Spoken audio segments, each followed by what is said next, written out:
A maldição do suicida. Vamos lá ver do que se trata isso. Olá, Ana, me chamo Fulana, sou a mesma pessoa do relato Umbral no Espelho. Como devo ter mencionado, tenho muitos relatos porque eu sou viciada em assuntos sobrenaturais. Então sempre paro para escutar histórias de pessoas que possuem alguma experiência do tipo. Ana, eu não vou mencionar nomes de cidades, porque essa história talvez seja conhecida por ter se passado numa cidade pequena, e os nomes também estarão trocados.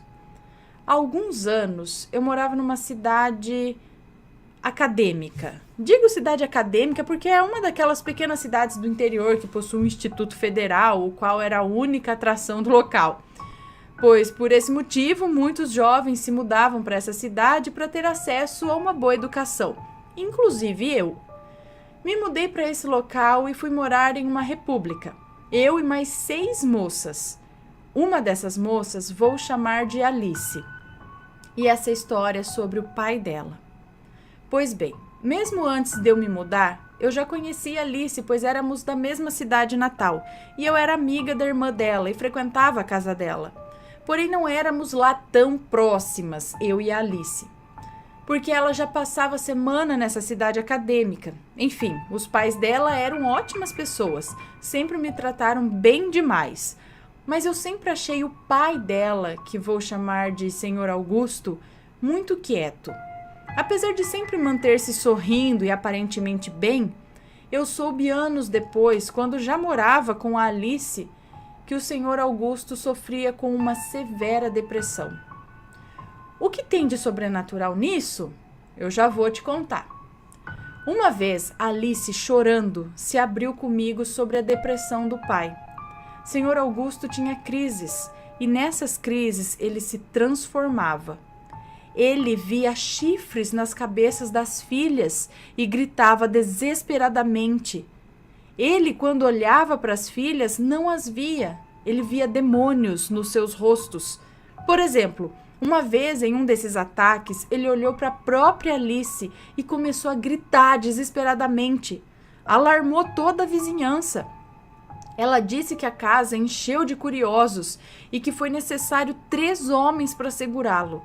Só depois, quando ele já estava calmo, foi que ele contou que tinha visto o rosto dela se desfazendo, virando uma fumaça negra, e essa fumaça foi na direção dele, e por isso ele se agitou tanto. Mas não parou por aí. O Senhor Augusto ouvia vozes diabólicas mandando ele tirar a vida das próprias filhas, e que ele só teria paz quando matasse pelo menos uma das meninas. Então, nessa época, o Senhor Augusto passou a dormir no quintal, porque ele tinha medo de surtar e atentar contra a vida de uma das filhas. Enfim, Ana, a essa altura a situação já estava insustentável, porque as crises estavam cada vez mais frequentes e de noite ninguém dormia. E a vizinhança, ao invés de ajudar, fazer uma reza, sei lá, começou a chamar o Senhor Augusto de o doidinho. Senhor Augusto tinha uma vendinha de frutas e carnes, mas o movimento estava caindo porque as pessoas tinham medo e a família rapidamente ficou mal vista. Senhor Augusto tomava vários remédios controlados, mas quando vinham as crises, ninguém segurava. Então acabaram levando o Senhor Augusto para um tal benzedor que vivia num sítio ali próximo, porque a família não sabia mais o que fazer. E Ana, finalmente vou fazer jus ao título do relato. O benzedor, na lata, falou que remédio físico nenhum o curaria, pois o seu problema era espiritual. E mesmo sem ninguém ter falado nada para ele, ele prosseguiu. O Senhor, há algum tempo atrás, foi o primeiro a ver um suicida, e a coisa que o levou a cometer tal ato passou para o Senhor, com o intuito de destruir a sua vida e a vida dos seus familiares. É um espírito de destruição. Aonde passa, deixa o rastro da morte e de muitas outras coisas terríveis. E se o Senhor tão logo não tivesse procurado ajuda espiritual, provavelmente morreria também da mesma forma. Nem preciso dizer que a família ficou chocada, né? Mas o benzedor tinha razão, Ana, pois, como citei acima, ninguém tinha mencionado esse fato para ele. Tampouco a própria família tinha associado a depressão do Sr. Augusto ao suicida que ele viu. Eu também jamais tinha ouvido falar disso. Mas, Ana, para uma pessoa que acredita até em duendes, quem sou eu para duvidar disso?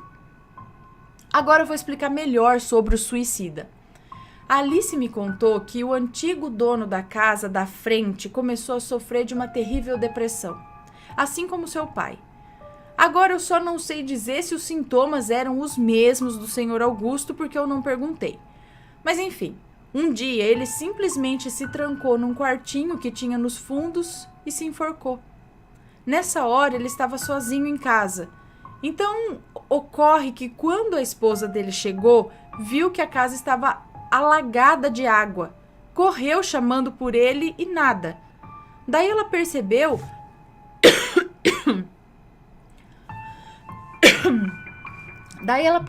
que a água vinha do quarto dos fundos, que é tipo aquelas despensas ou armazém de casa de interior, aqueles que servem para guardar trecos, enfim.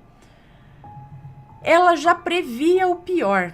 Daí chamou o Sr. Augusto, que era vizinho e amigo da família, para tentar abrir a porta. Como estava trancada, ele teve que arrombar.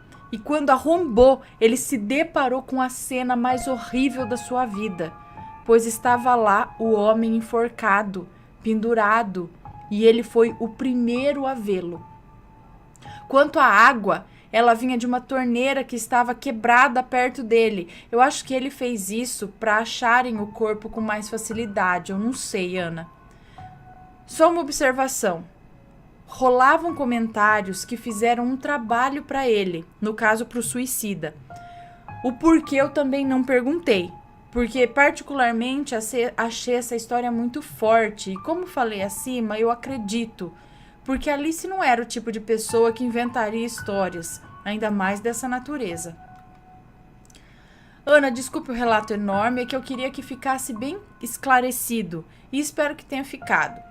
Quanto ao Sr. Augusto, ele fez o tratamento espiritual com o benzedor e acho que ele ficou curado. Eu acabei me mudando para a capital do estado e meio que perdi o contato, mas do fundo do coração eu espero que estejam bem, porque são ótimas pessoas. Eu acho que essa depressão foi meio que uma possessão, não acham? Eu não entendo bem, mas nunca tinha ouvido falar em algo do tipo.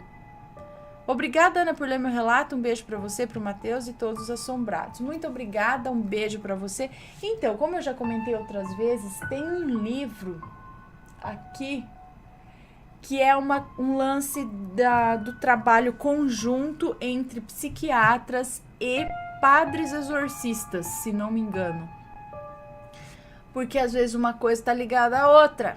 E aí você tem que distinguir e ver se o problema é neurológico, é psiquiátrico, na verdade, se o problema é psiquiátrico ou se é espiritual. E aí, às vezes, você tem que continuar com medicação, com tratamento, mas também tratar o lado espiritual, porque só o medicamento não vai adiantar, se for espiritual. E também não adianta ficar tratando de forma espiritual se o problema for físico mesmo. Aí tem que controlar com remédios e tudo mais. Então tem que estar ali, ó.